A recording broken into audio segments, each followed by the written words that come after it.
Are you familiar with FBI Special Agents Kyle Seraphin? I'm familiar with the name.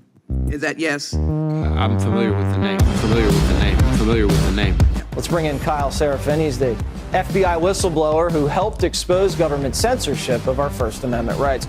Now, we only have this memo because a recently suspended FBI agent called Kyle Seraphin brought it to the public, and we're grateful that he did. Kyle, thank you so much for joining us tonight. He's the host of something that strangely is called the Kyle Seraphin Show. Kyle Seraphin, I can't thank you enough for speaking out. I knew you guys were out there, and I knew it was just a matter of time, but you got a lot of guts putting your face and your name to this. You're doing a service on behalf of the American people, and from the bottom of my cracked and broken heart sometimes, thank you very much. Take a look behind the curtain with a real whistleblower and American patriot. Prepare to embrace the uncomfortable truth because this program has no time for comforting lies. Here is civil liberties enthusiast, Second Amendment defender, and recovering FBI agent Kyle Seraphin.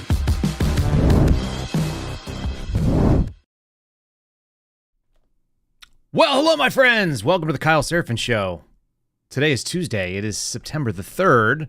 We're rolling live on Rumble and X and Facebook and YouTube and so on and so forth. And I moved my microphone, so I'm going to have to adjust it throughout the show. So be it. Welcome to the program today. Today is Monday on a Tuesday for those of you who abide by the federal holiday system, for those of you who have decided to take a day off, or maybe your work didn't open up. Good for you. I called it a commie holiday on purpose. We're going to have a lot of information to run through. We're going to talk a little bit about the election season. We're going to talk about, let's see what else I got here on the ticket. Ticket splitters. People who don't vote the same at the top and the bottom of the ballot.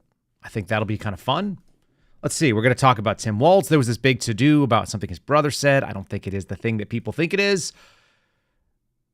Free speech, Second Amendment, Bill of Rights. We're going to touch on those. We always do. Polling. And I really want to dig into some stuff on the FBI. As always, there's an issue talking about ransomware. We'll talk about why people don't trust that. And then the bitter dispute. This is sort of the main topic I want to dig a lot into. The personal and bitter battle between top FBI and DOJ. I'll tell you why I don't think it really matters and why I think we've always kind of been in that category. We've always been in that system, and most of us already knew this. It's a Steve D'Antuono thing. Before we get started, let's talk about my friends over at Catholic Vote. You guys can support them at CatholicVote.org. Follow them at Catholic Vote on all the various social medias, especially if you're on YouTube. If you're watching us on YouTube and you don't have youtube.com/@CatholicVote flagged, make sure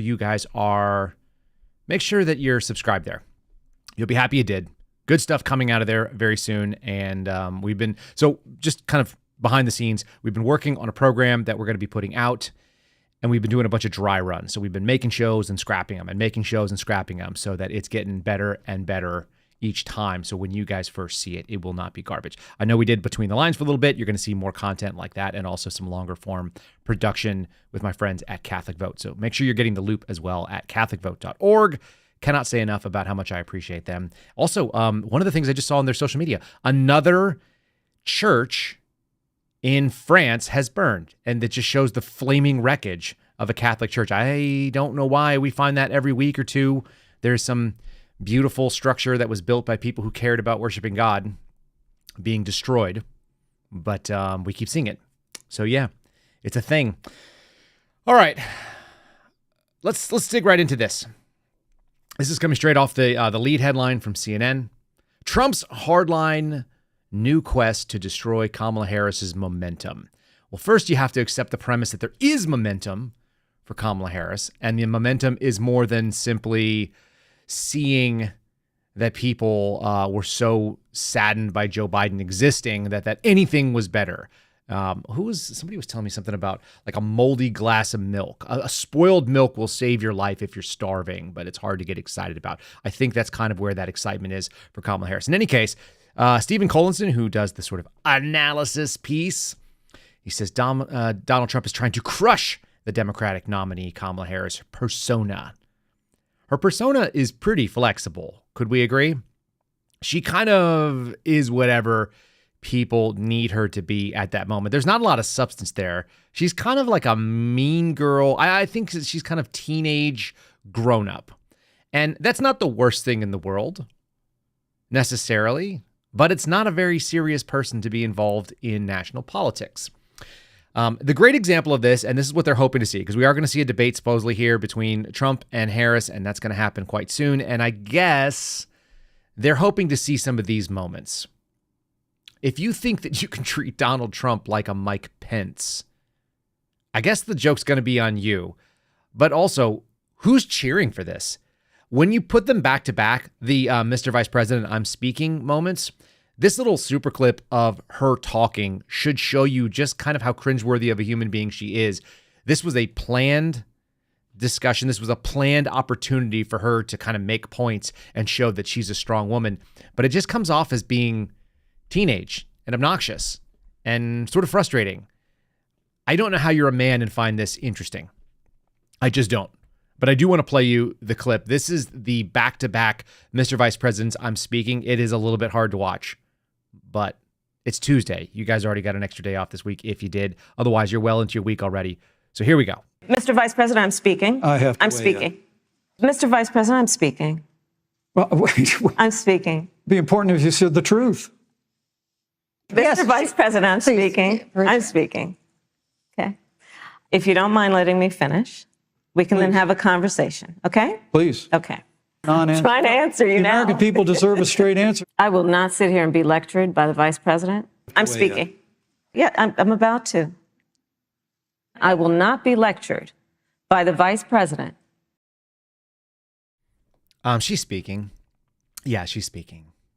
It sounds like the way you talk to kids when they're trying to interrupt you and you're explaining to them. This is very talking down, preschool-y, kindergarten type stuff when you have to keep repeating yourself over again. When you play it in a mashup like that, you can see, number one, it was set up. She was set up to do that. Mike Pence didn't know how to handle because he's trying to walk this nice line. The only upside to putting Donald Trump in there is I don't think he's nice. And I don't think he cares about being nice. And pretty much the base that wants to elect a Donald Trump gets it. They understand that he doesn't have to be nice. In any case, this CNN piece is sort of going after Trump, saying that he's come back into this place where they're now going to call all Democrats extreme liberals. Newsflash. The Democratic Party is not liberal. They're illiberal. And calling them liberals is wrong. But they are extreme leftists at this point, and they have marched so far in the last 20 years, 25 years, that this country has become unrecognizable. We have plenty of evidence of that, and we'll show some later. Some of it came because of Obama's term. Some of it came because Bush was weak, which is worth noting. Some of the roots of tyranny, which I continue to kind of look at as a real scary moment. These things happened in the War on Terror. They happened because of some of the abuses we saw during Katrina. Domestically, we saw that there was this change, this sea change in accepting risk, and that Americans went from being people who love freedom but also understood that there was a cost. And then people who now want to be nannied, want to be taken care of, and don't want to experience the freedom but also the fear that it comes from living in a society that accepts bad outcomes are a possibility. And yet, having people squeeze you is actually worse. I think that's true.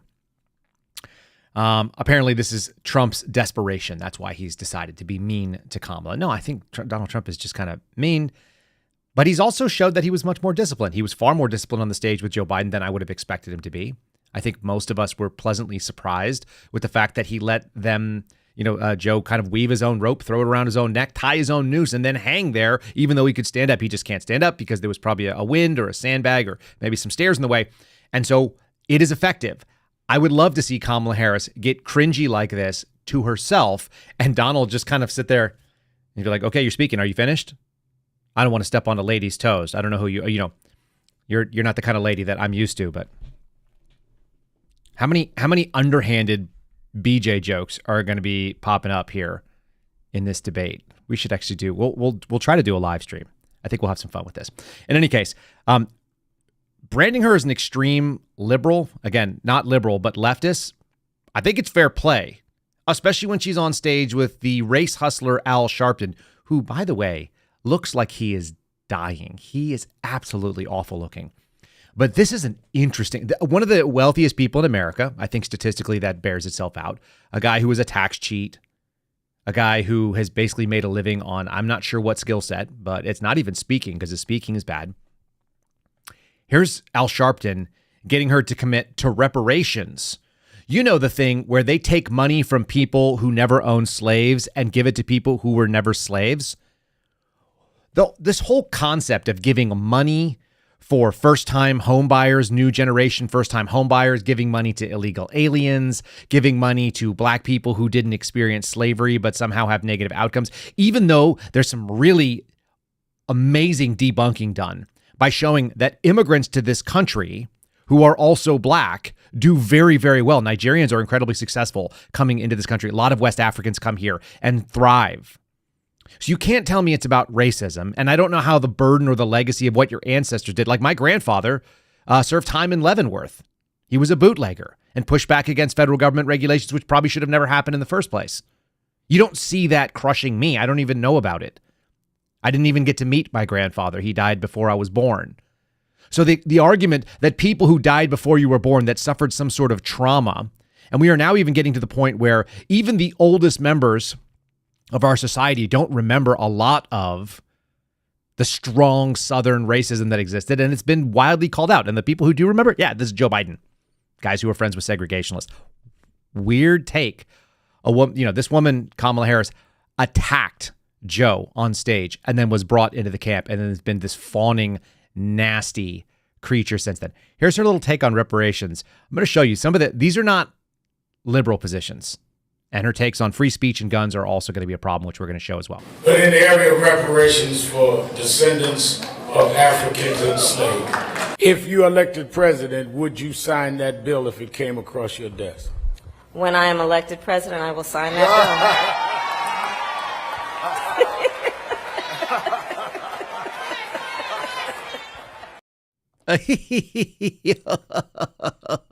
What a weird little interaction there. That little laughing. I don't get it. I don't know where it comes from. I don't know why people are like that, but so be it. That's the way it rolls. Al Sharpton on the stage talking about it. Did I not update the chat for Twitter or for our Rumble? Folks, I'm going to add our chat to us right now. We'll do this live. Stand by. I swear I did, but it looks like I didn't. I'm going to put you all on the screen with me here. There we go. All right.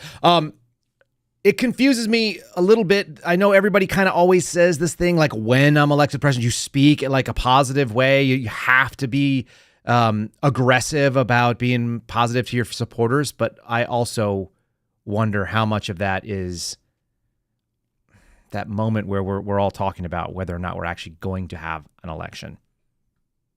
I really wonder this. This analysis from ABC would be moot if there is none. Interesting take, though. Ticket splitters. And I hadn't heard that term used that way. It makes sense that they would have a term for it. But people who split a vote with a Republican candidate on the top or a Democrat on the top and then have something different. Isn't that just known as a group of people that are discerning voters? Shouldn't you always be considering each person individually and not be voting a straight ticket? It doesn't mean that you're going to be voting all Republican or all Democrat, or that you wouldn't normally choose that. I have this sort of habit. I tend to vote towards more libertarian stuff the more local the elections get. And there may be some examples that don't fit that. There may be times when the Republican candidate is the most libertarian or the best option. But shouldn't you evaluate every single race the way that is actually meant to be done, which is that, is this person the right person for that job? All of you that just punch one ticket, I would suggest to you that if you're not walking down and looking at each one of them, that's the reason why you get some of these awful incumbents. That's the reason why these people feel like they are insulated. And it's also the reason why they focus on the presidential election in a way that is inordinately powerful. Ticket splitters. Going to be the key to majorities in both chambers of Congress. It's going to be razor thin, said one Republican. This is a Republican who lost his job in 2018, so that's kind of funny. Every election cycle, political observers speculate on the power and the prevalence of ticket splitters, voters who support one party for president and another in down ballot races. Again, I think this is just people who are discerning. I wish all of you would do that this year. Their influence is going to be unquestioned. They hold the House and the Senate majorities in their hands. That's good. We should be looking at each of these individually. There are some people that may be better, that are independents. There are some people that need to be written in and so on. And each of those, I'd actually like to spend more time. So if you guys are interested and you want to interact with us on locals and let us know some of the tight races that are out there, especially if there's a candidate that's good, that's not getting a lot of press, and there's an opportunity for us to boost their signal. It's not a lot, but I'm happy to do it. I'd like to talk about some of those cases one by one. A third of the House turns over the whole House turns over every 2 years. A third of the Senate turns over. There's a lot of seats that are up for grab that make a big difference. And we should be interested in those as well. I had a tweet that apparently got people very, very incensed when I said, I'm kind of tired of hearing about Donald Trump. I know what Trump's going to say. So do you, by the way. He's not going to shock you at this point. Even his bad take on Amendment 4 in Florida, talking about abortion, he literally went off half-cocked and didn't probably know what Amendment 4 was about.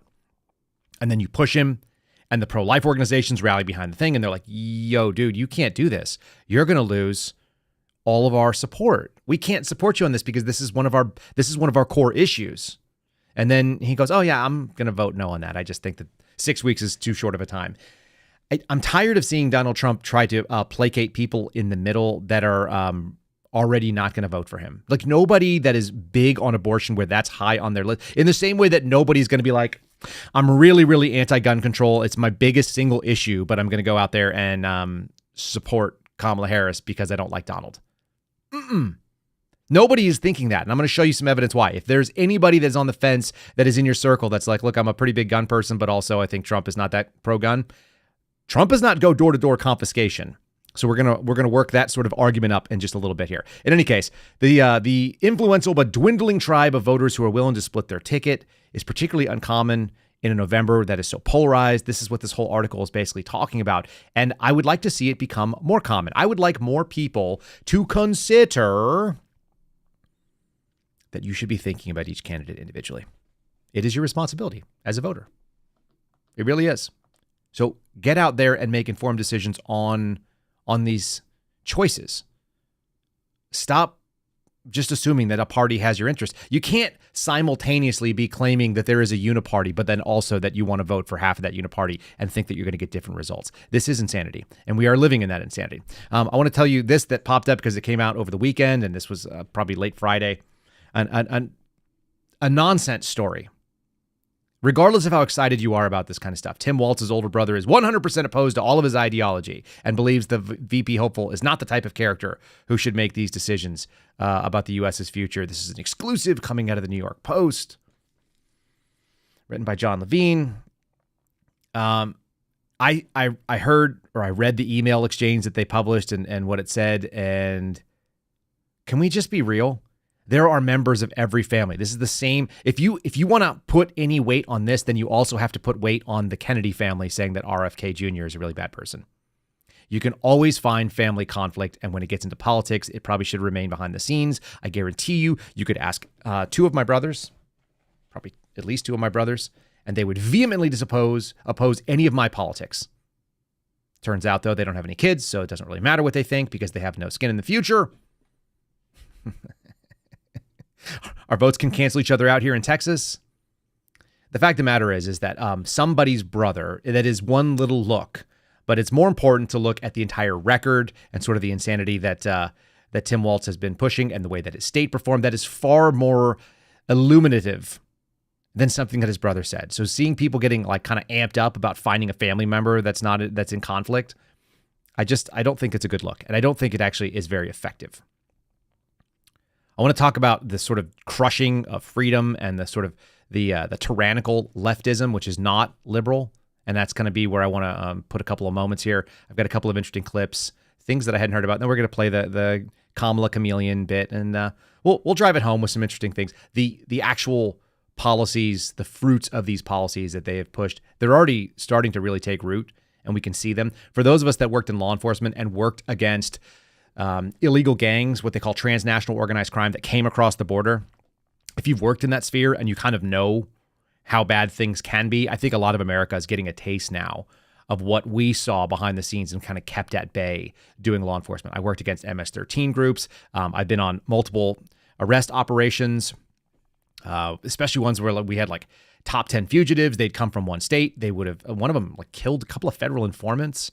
and shot some other people. He was a murderer, at least 3 alleged murders, and then made it up to down the street from me near Washington, D.C., in either Alexandria. I think it was in Alexandria, but it might have been in Arlington. Anyway, right outside of Washington, D.C., and then kind of holed up there, and we brought this guy to custody. He was riding around on a bicycle, just going to convenience stores, just like you do, just a regular dude who murdered people and then hung out in this MS-13 house. Some of this stuff is now coming home to both liberal cities or leftist cities, and then also maybe your city as well.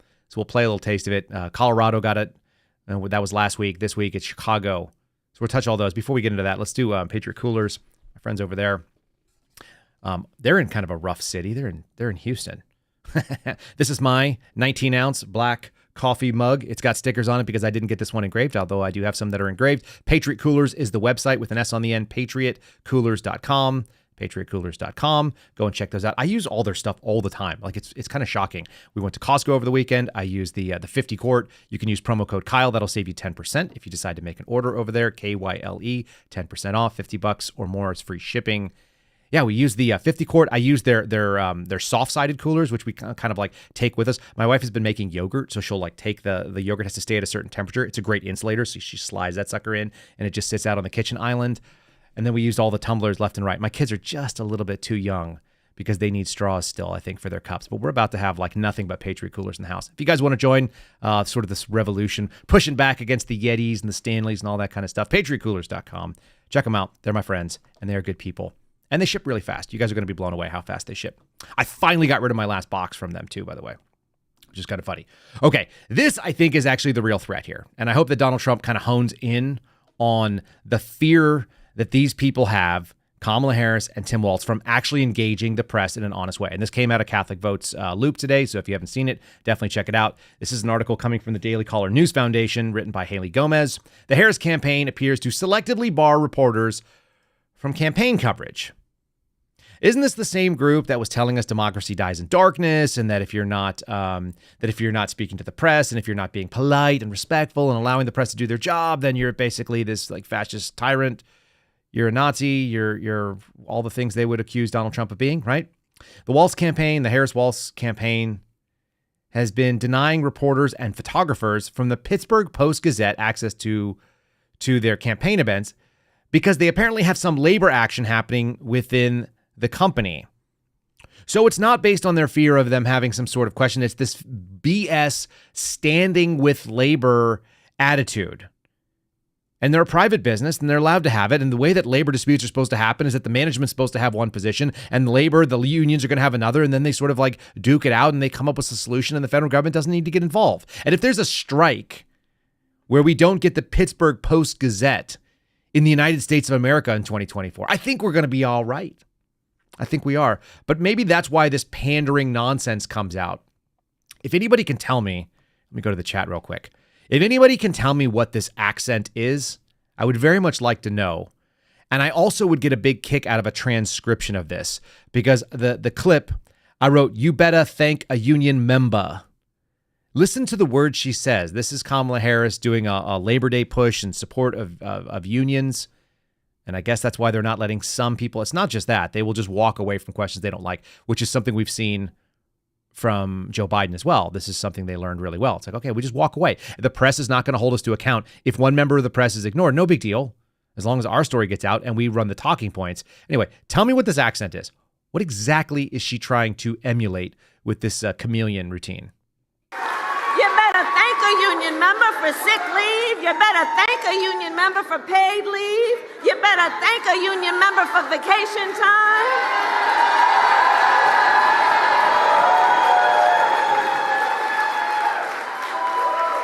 Because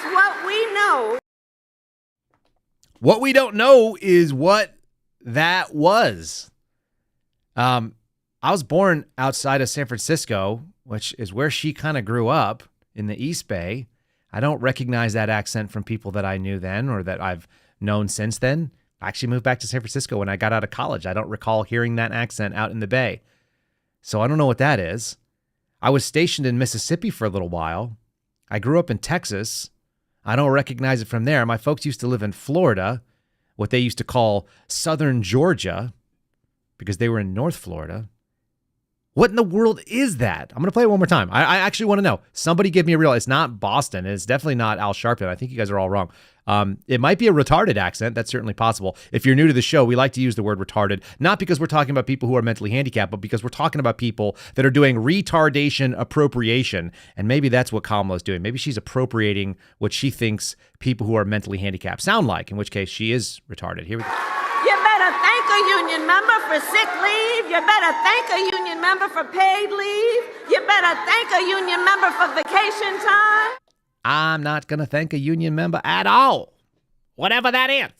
It's some really, really weird stuff. Yeah, I think she tries to approximate her version of like Baptist preacher and MLK and whatever, some sort of, nonsensical,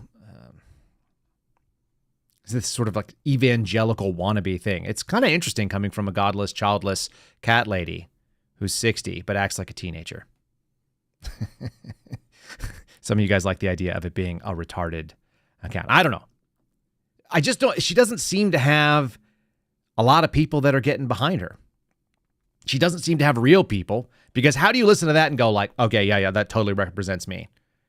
Wait, she didn't sound like that the other day. What is she doing? Do people not do that? This is equally bad to the Hillary Clinton, and she carries hot sauce in her purse. I'm actually going to talk about Hillary Clinton in just a little bit here, but let's do the real scary stuff. The scary stuff to me is what her policies sound like, because whenever she starts actually getting hard on policy and not this soft sort of rhetorical nonsense, it's fairly stunning. And it sounds like she doesn't understand what the obligation is, the oath of office, and the Bill of Rights. You don't get to just pick and choose out of the Constitution. And she seems pretty comfortable doing that. Here's her little take on executive orders. The way that it was presented is that this is about guns. So that's real scary. The first 100 days, she's going to give Congress a chance to act. And if they don't do it, they're going to make it happen. I've got some evidence that she's talking about assault weapon bans, and those aren't real and they don't work. And we've already got the data on it. And in any case, I'll show you why you might want it in Chicago just a little bit here too. Adding to your gun control agenda? Yeah, I think it's a great idea. But I mean, listen, I don't think we lack for great ideas. As I've said many times, we've been having great ideas for decades. The problem is that Congress has not had the courage to act. And that is why, from the beginning, I have said, my agenda includes attempting to get Congress to act, but if they don't within the first 100 days of my administration, I'm going to take executive action. Because what we need is action. Okay, what we need is action, but what you don't get to do as president is unilaterally decide what the terms that Congress gets to act in. That's not what we do. We don't elect a king. I'm tired of people acting like we do. It's absurd. Congress does what it does. It's supposed to be inefficient. It's on purpose inefficient. There's a bunch of people there, and they're balancing out all kinds of interests, are they not?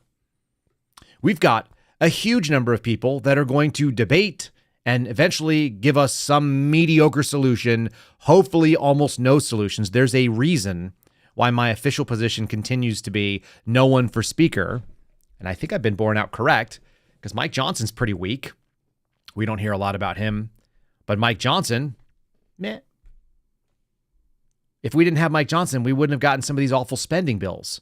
We wouldn't be nearly as far in debt. And yeah, with the federal government shut down, who cares? Do you care? Even if you're a federal employee, shouldn't you want that? I had at least 6 months reserves, and I've never seen a government shutdown go that long. These people talking about they're going to go and take everything because that's just the way that she wants to do it.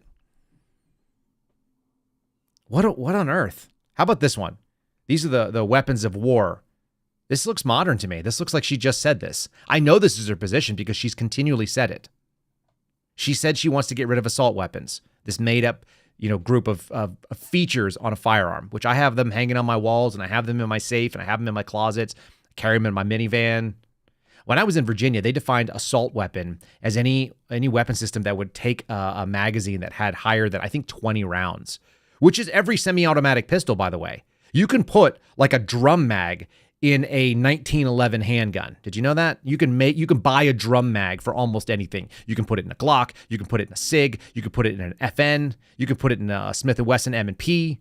You can get drum mags for all these things. They're usually made in Korea and they're not really effective, but whatever. You can get them. So the ability to hold more than 20 rounds is an absurd qualification. And so I had this little amusing moment when I went into a mom's demanding action meeting in Northern Virginia once, where I knew that I was carrying, as the state defined it, an assault weapon while they were sitting there crying about it, not knowing what they're talking about, having absolutely no idea. In any case, they're weapons of war. I mean, there is kind of a street war going on, and I kind of want to have them based on what they've been letting into this country. And consider weapons of war. Weapons that were designed to kill a lot of people quickly. It's just common sense to believe that they have no place on the streets of a civil society. And that it is time to renew the assault weapons ban. Okay, but they don't have a majority to do that. No matter what happens, that's not going to be a real possibility. You're not going to get your assault weapons ban. So she said she's willing to take executive action. How are you going to do that? How are you going to come and try to do that? Here's a little taste, because most of us have forgotten this. This is New Orleans. This is a little flashback to you. And just like we showed you National Guardsmen and members of the National Guard doing that thing in Minnesota during the George Floyd riots under Governor Walz, shooting pepper balls and driving people back into their homes. This should scare the living hell out of you, because this already happened. This happened in New Orleans, and a lot of people have forgotten it.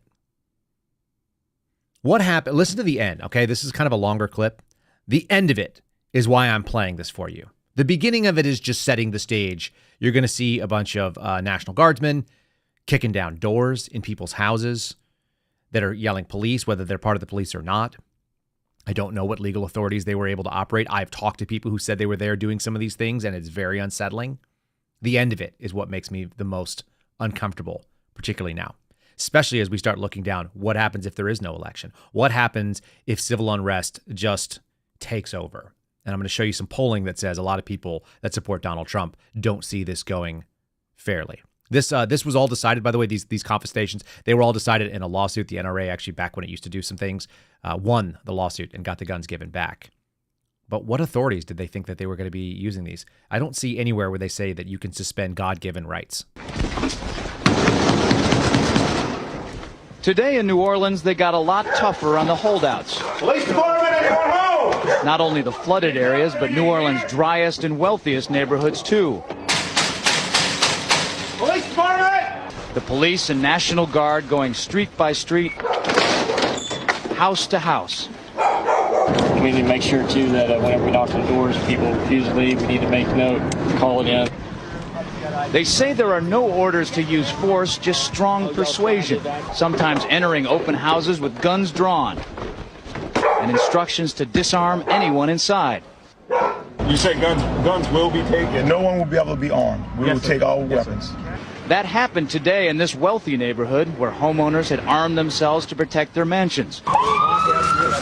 Residents were handcuffed on the ground. In the end, police took their weapons but let them stay in their homes.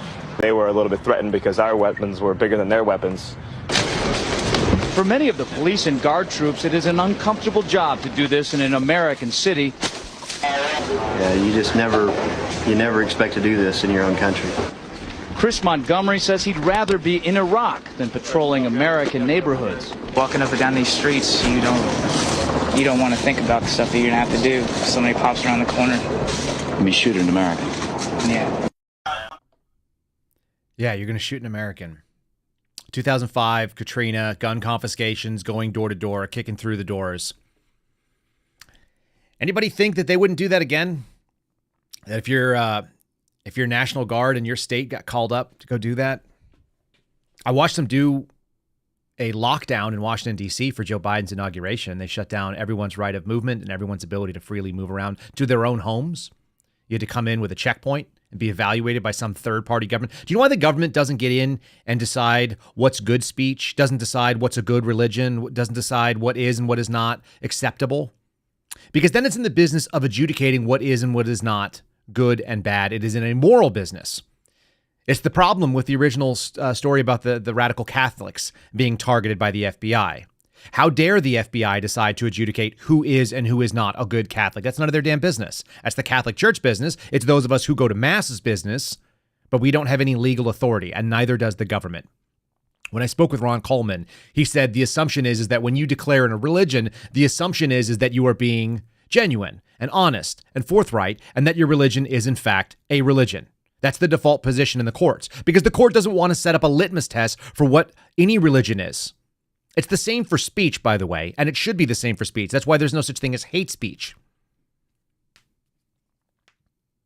It should be the same thing for gun owners. The default position is that you have a right to own a firearm in this country. That's what the Second Amendment says. There has to be probable cause to believe that you do not have that right. An individual basis, not a door-to-door basis, not a police chief in New Orleans saying go kick them down and take everybody's stuff. But you can tell who these people are. They'll tell you. They're not liberals, as was argued earlier. They're leftists. It's totalitarian. It's the top of the circle that I talk about. The bottom of the circle is chaos. The top of the circle is authoritarianism, and it could be fascism, and it could be communism. It's extreme leftism. It doesn't really matter what you call it.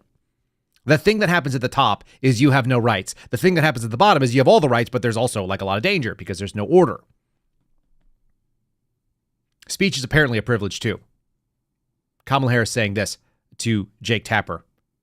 He even looks surprised. He has lost his privileges, and it should be taken down. And the bottom line is that you can't say that you have one rule for Facebook and you have a different rule for Twitter.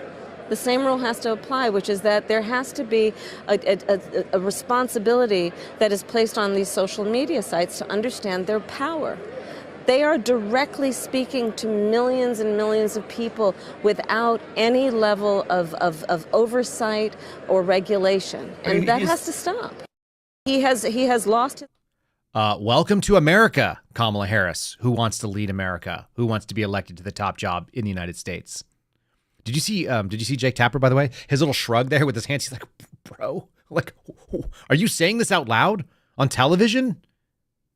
That should be the thing that gets played over and over again. And coming down and deciding whether or not there can be guns or whether or not she's going to take executive actions to get rid of what she calls weapons of war because they're out in the streets. First of all, how many of your guns are actually, quote unquote, in the streets? They're in the streets about as much as Kamala Harris is out in them streets, girl. Remember that cringy nonsense?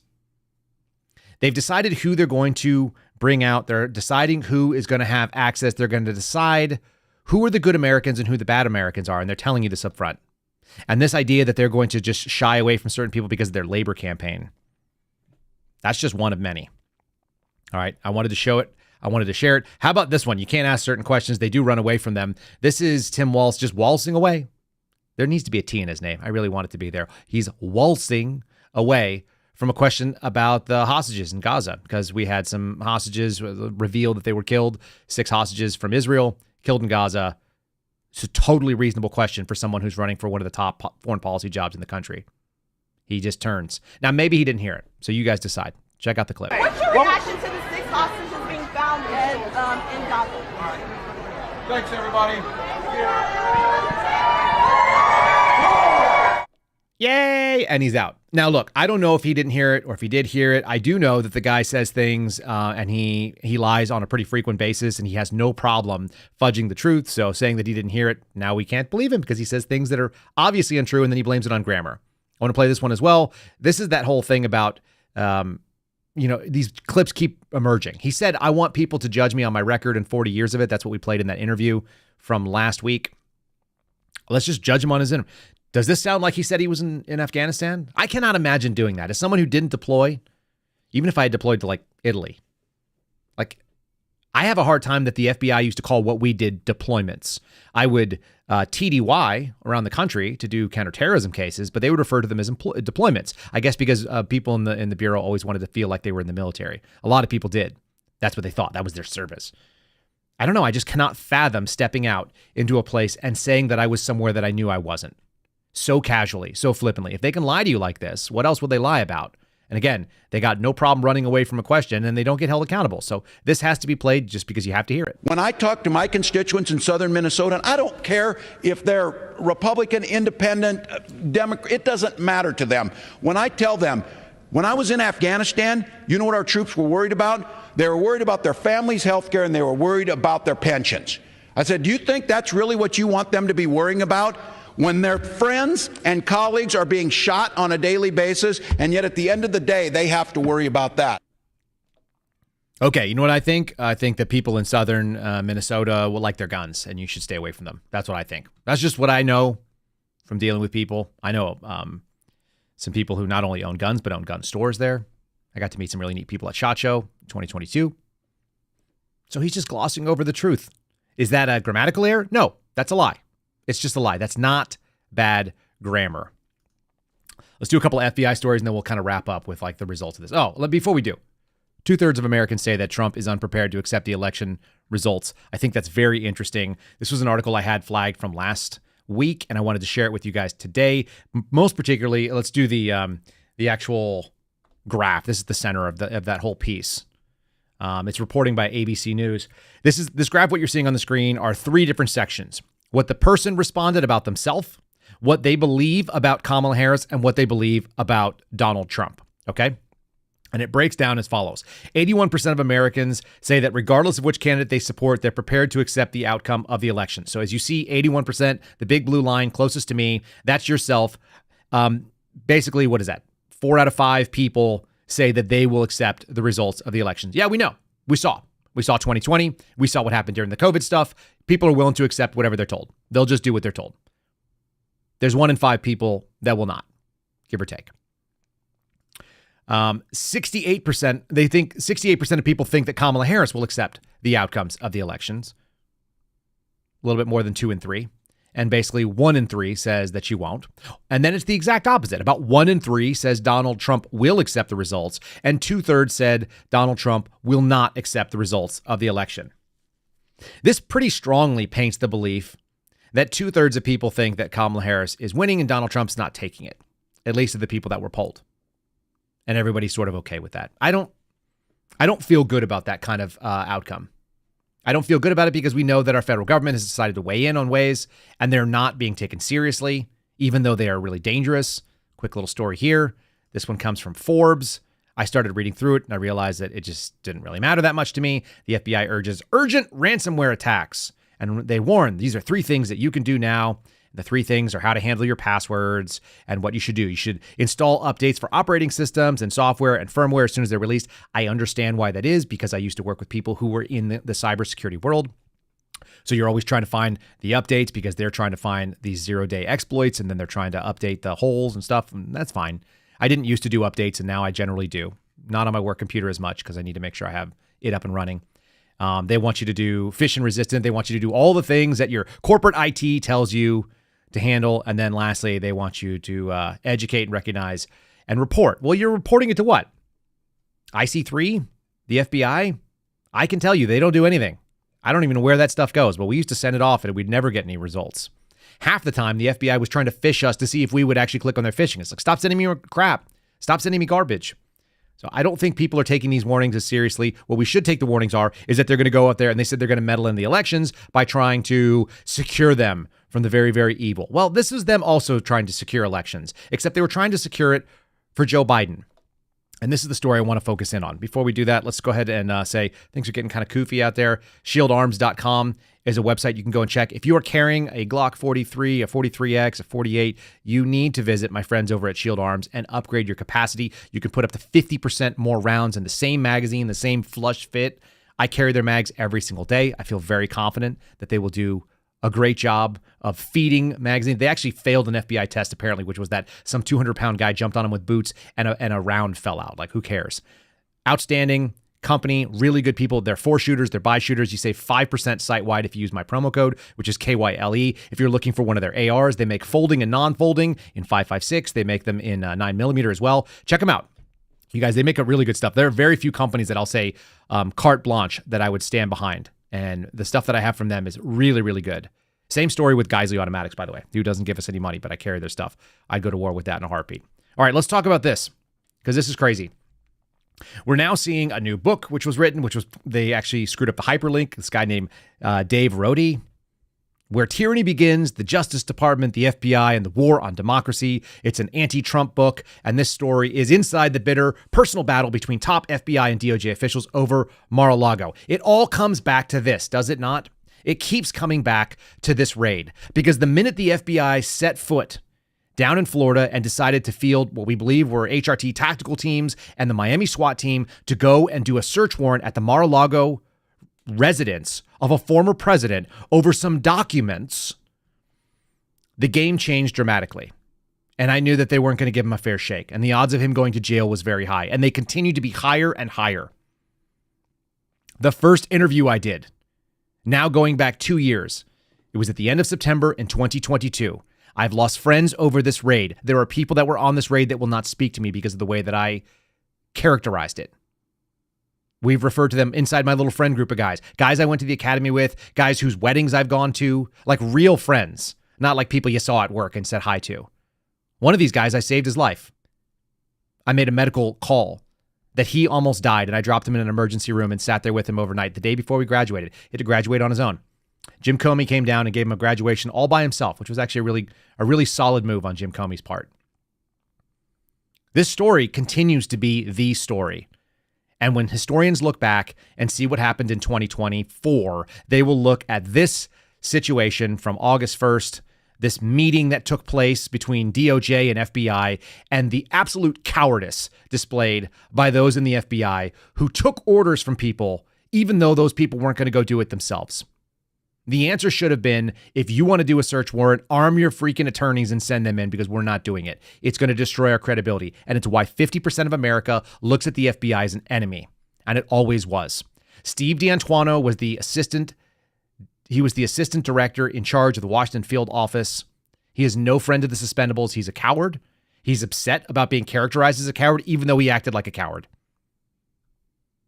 And it's in this story. They quote him over and over again. I was worried about increasing distrust in us. And then he did it anyway, because he was ordered to do it. When you get told to do something that's illegal, immoral, unethical, that's bad for this country, that is incredibly dangerous, you don't do it. You find another way around it. And if you roll over because somebody at DOJ, like Benjamin Bratt, tells you this is the best course of action, listen to this, because this I found very telling, especially in our recent conversation about people's political donations. According to public records, Benjamin Bratt, who now works for special counsel Jack Smith, donated $600 to a former DOJ's colleagues in an unsuccessful Democratic primary run for U.S. Senate in Oregon in 2007. That's old news compared to 2022. $150 to an Oregon Senate Democrat campaign committee, and $500 to the DNC in 1993 and 1994. And that was enough for people in the FBI to say this person has some partisan leanings and we should be cautious about going forward. Now I want you to consider the nonsense about the Julie Kelly stuff. People are writing excuses in 2022 for $6,000 donations. These things at that time were already about 30 years old. I'm talking about things that are not even 3 years old. There's a reason why political donations tell people a lot about who they are. And the FBI saw that as well. And they said, this guy seems like a partisan actor. And even if he's not, it's going to appear partisan. And that's the biggest piece. They were always concerned about what it would do for the reputation of the Bureau, which, by the way, is the most important thing to the FBI. They care most about their reputation, not about doing what's right. They saw that Bratt had aggressively pursued cases. They said he had a long history of handling classified documents by Democrats, including Hillary Clinton. We also know that Hillary Clinton didn't get prosecuted for this kind of stuff. And then there were other people saying, well, he's not a partisan actor. The right thing to do is, if there's a semblance of impropriety, you walk yourself away from it. You don't want to play in that world. There were people like Steve D'Antuono, again, someone who I have very, very little respect for. He said Jay was acting overly aggressive. The answer is, if you think a search warrant needs to be done when a consent search is just fine, you can always go do a search warrant. It's already a felony to destroy documents. So the FBI's job should have been to do it with the lightest touch possible, and they did not. They failed. They did something they should have never done. They crossed a Rubicon. They went over a line that cannot be undone. Attacking political opponents with a partisan FBI, even if it wasn't actually that partisan, even if it just appeared partisan. Why did it appear partisan? Because of people doing things that were inappropriate with the positions they had. Now, here is a little taste of my friend Kash Patel. And Cash is spot on. He joined the Sean Ryan show. He's going to be doing that interview. I don't know if they dropped the full thing yet, but I'll sit and watch it. I don't watch a lot of Sean Ryan's. I like some of his interviews. His style is very, very laid back. It doesn't do it for me, and not all of his guests are interesting. But Cash is 100% smart, focused. He has an excellent recall of data, and he was in this, and he names exactly why the FBI should not have done this because of Crossfire Hurricane. The reason that the FBI had egg on its face, and they should have been doing everything they could to salvage their reputation. And by the way, I joined the agency as Crossfire Hurricane was happening. And as they were outing it, I was being put into the field office. So I walk into an agency that already has a ton of egg on its face. And not just the agency, but the office I worked for was the home of Peter Strzok. I worked in Washington, D.C. I had cases that were signed off on by Peter Strzok to open, and they were, and I will say this very definitively, watch yourself if you're at work, they were absolute dog shit. There is no other way to describe them. They were fraudulent cases that were brought simply so that somebody had something to do. There was no reason for these cases, and Peter Strzok signed off on them. Here's Kash Patel talking about why the FBI should have thought about this harder. And then we're going to get a little deeper into that article, and then I'm going to share with you that sort of fun little moment. People have tried to say that the situation between Trump and Hillary were not the same. You're right, because Hillary was the Secretary of State, and Donald Trump is the former president, and he should have been given more leeway. We didn't cover what the deep state uses the most to cover up their corruption is an illegal application of the classification system. Remember the Lovebirds text from, this is a beauty, the Lovebirds text from FBI, DOJ land, Russiagate, Strzok and Page were texting each other. They were running the Russiagate investigation against Trump. They were the head of the counterintelligence unit at the FBI, and they're having an extramarital affair together. Can't make this stuff up.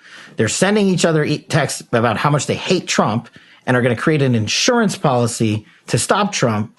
Then we finally find those text messages. You know what the FBI and DOJ do for like a year? Redact them to congressional investigators and congressional men and women running the oversight of their agency. That's just one example. But it gets even better. Here's the deep state full circle. Just last week, do you know what Strzok and Page received from the Department of Justice? What? A $1.5 million payout to settle a lawsuit that Strzok and Page brought for the improper disclosure of their personal text messages on FBI phones. And the DOJ just rewarded them. They broke the law. They broke the chain of command. They broke every regulation there is in the FBI. They weaponized the system of justice against a political target they hated. We found those text messages, and we got them declassified finally in full when I became Deputy Director of National Intelligence. And the world has now seen them, and they can read them. And that's the best form of transparency. That's why I want this 24/7 declassification office. Don't have me regurgitate it to you. Read it. Get the documents, get the files, get the memos. But the deep state came full circle and gave these guys a payday for rigging a presidential election and breaking the law. I see it exactly that way. That's why I really like Kash. He's got the details and the facts on his side. He's smart, he's accurate, he's pointed, and he was in this. Now here's some more out of this article.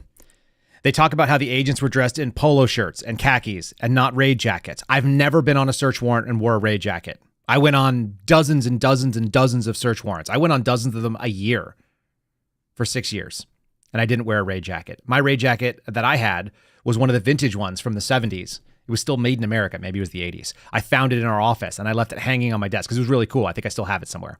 It's like a memento. And the raid jacket I was issued was this 511 tactical, like very uncomfortable, stupid, like it didn't stop the water. It was too heavy to wear. It was stupid. We didn't wear it. We just wore body armor because body armor said FBI. I got placards so people knew who I was. Your body armor is sufficient. The raid jackets were not being worn, and they went and they recovered 102 documents with classification markings. 102. I want you to remember that number. 102.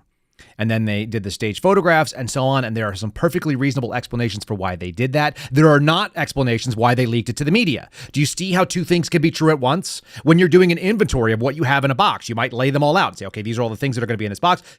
I take it from my evidentiary pictures. There's no limit to the number of pictures you can take, especially in the digital world. But sending pictures from your search to the media is a problem. Now, these things also came out in court filings, in which case they're public, and so then that's what it is. And when they're public, It's not a show. It's something that you're going to present. You're like, yes, we found these things. This is how we inventoried the boxes. This is called transparency. There are probably hundreds of pictures. I have to imagine. They send one photographer around. They take pictures of everything. There's usually three pictures for every single physical piece of evidence. You take a room shot, which is called establishing. You take an in situ shot, which means it's where it's found. And then you get a detailed shot, which shows either a measurement. Sometimes it has a scale and so on. 3 pictures for every piece of evidence. They had 102 pieces of classified information or information with classified markings. There's going to be a ton of pictures. So taking 1 or 2 of them and getting outraged is silly. It should have never happened, though. And Steve D'Antuono said it. We should have gone out there and we should have been involved in asking for what we should have done is we should have tried to get consent. And a consent search is the way that it's briefed at the academy. It's the way that they teach you how to do this stuff. It's what they tell you is the right way to go. Always the lightest touch. If you have to do an arrest, you do an arrest. If you can get someone to surrender, you do a surrender. Does that make sense? You should always be trying to find a way to not touch people as if you can, because the federal government is a big hammer and you want it to be light. You always want to use the least amount of force necessary. Let's go back to that 102 documents, because the claim being made in this book and being made by this partisan NBC hack who wrote the book, who's I guess one of their news editors, was that there was basically no analog between Hillary Clinton and Donald Trump, that the stories are not even closely aligned, that Donald Trump was objectively bad and Donald Trump was, he deserved what he got, but Hillary Clinton, it's not fair to say, what about? I'm going to show you why I think it is. Here's a mashup. It's not a song. I didn't want to download the song today. Hillary Clinton versus Jim Comey. These are the facts per the news conference he gave. I did not email any classified material to anyone. There is no classified material. 110 emails in 52 email chains have been determined by the owning agency to contain classified information at the time they were sent or received. I provided all my emails that could possibly be work-related. Several thousand work-related emails that were not among the group of 30,000 emails returned by Secretary Clinton. I thought using one device would be simpler. She also used numerous mobile devices to send and to read email. There were no security breaches. It is possible that hostile actors gained access to Secretary Clinton's personal email account. It was my practice to communicate with State Department and other government officials on their .gov accounts. Hostile actors gained access to the private commercial email accounts of people with whom Secretary Clinton was in regular contact from her personal account. No doubt that we've done exactly what we should have done. They were extremely careless in their handling of very sensitive, highly classified information. People will be able to judge for themselves. We cannot find a case that would support bringing criminal charges on these facts. Thank you. Thank you. Thank you very much. Thank you. To be clear, this is not to suggest that in similar circumstances, a person who engaged in this activity would face no consequences. Americans will find that, interesting, and I look forward to having a discussion about that. You see that little smile? Look forward to it. And then he said the thing, after laying out the case over and over, all of the details, what did he do? He said, no reasonable prosecutor. And he did the thing that the FBI director has no business doing, which is to say that we're going to decline prosecution, even though that wasn't his place. And I know you guys saw it in the chat too, the smirk. I don't get it. There was precedent for ignoring this sort of thing or handling it with a lighter touch. It was already done. And we knew about this. We knew about this long before that August raid in September of 2022. I've said it many times, but I'll say it again. One of the proudest things that I can think of is that the FBI found me unworthy to be part of their organization before they decided to go and do this and ultimately drop all of their credibility. No other way around it. All right, got a couple other interesting stories here that we're going to touch on because I think they're worth doing. I saw this from a little headline coming out of CNN. 4 people were killed on a subway train near Chicago, apparently while sleeping, the police say. I read the whole article, and what I found is that they were probably homeless people. They were asleep on the train, which is a sad thing, and it states exactly where this country is right now, that we have homeless people sleeping on our public transportation, that people have to get up and go to work. But on top of that, it also had no description of the subject who was in custody. Why is that? I can only take two things away, because that's the way our news reads right now. It's either a black person or it is somebody that is here illegally. That's the only two possibilities. Because there are some people that are news media, these fearless defenders that are fully comfortable with their colleagues not getting their questions answered and don't stand up. Nope. They're fully comfortable with not sharing the race, the sex, the height, the description, a photograph. It's not very hard to get booking photos. These things are generally released. And this is a mass shooting. This is a mass murder.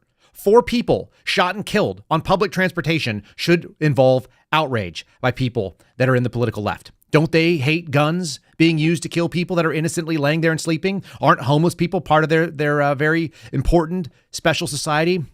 It turns out the homeless people are lower on the victim hierarchy, and therefore we don't talk about it. Another thing that I think also kind of points to where we are today, 2 Marines were attacked in Turkey. Information is still kind of coming in. The USS Wasp had some kind of a power failure, sent people in on shore leave. Some guys got grabbed. There was a video of this dude getting beaten up and a hood being thrown over his head. That shows you the sort of standing. This is a NATO ally in theory. It shows you the standing that America has on the world scene and the weakness that we've projected and why people are going to do it. People think that they can go do wild stuff simply because nobody is going to push back. And that leads us to the expansion. Last week, we talked a little bit about Aurora and a Venezuelan gang that has supposedly taken over some apartment buildings. Here's a 911 call from Chicago. We're now talking about having gang warfare between the inner city urban gangs that have been long causing violence and killing off young black men in Chicago, and now maybe the Afghans. I'm sorry, the Venezuelans, not the Afghans. That's another disastrous problem. Venezuelans who have decided to come here and try to take their foot in the door.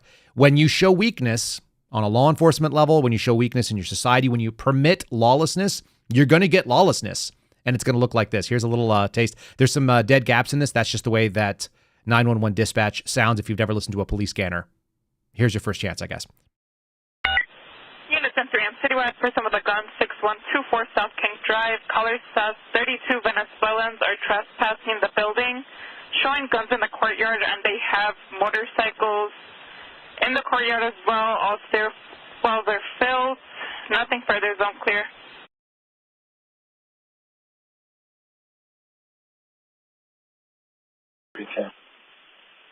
Hey, I'm sorry, you headed over to the shot putter or to the 6124 on King for the migrants? On King Drive. All right, 10-4. There's another available unit to arrive at 310. We had multiple calls. First with the gun, 6124 South King. Also came over to disturbance large gathering. Could be 32 Venezuelans trespassing in the building property, showing guns in the courtyard. They have motorcycles in the courtway, all stairwells filled, and nothing further. So there you have it. That's what happens when you let people into this country that don't know what the rules are, don't seem to care about rule of law. When you're soft on crime, you're going to get lawlessness. It's going to get ugly. It's a reason why I keep telling you guys, prepare or repair. You only got 2 choices. I don't want it to get bad. We have a very soft and gentle, and we have a very decent way of life that we've sort of allowed, but it's also made us soft as a society. It's made us tolerant, and it's made us disinclined to engage where we ought to be engaging. So we're seeing a lot of that. I had some other stories. We'll touch them tomorrow. We got plenty of time this week, I think, to talk about them. Let me wrap it up with a 5-star review here. Coming, it's a short and easy one. This one is from number A127009. That's a funny name. 5 stars. Great show with a valuable perspective. Thank you for this podcast. I really appreciate what you do here. We appreciate you, nameless number alphanumeric with a # in front of you. Thanks for being part of the program. Today, as we talked about this sort of softness, this sort of convenience, the society of ease, I'm going to play you when society of ease goes wrong. This is our palate cleanse for the day. It's also a reminder that grammar and punctuation matter. Maybe this guy could have gotten off with it if he had a comma in the right place. Y'all will see where it is. Stick around and make sure you watch this. When in home delivery goes wrong.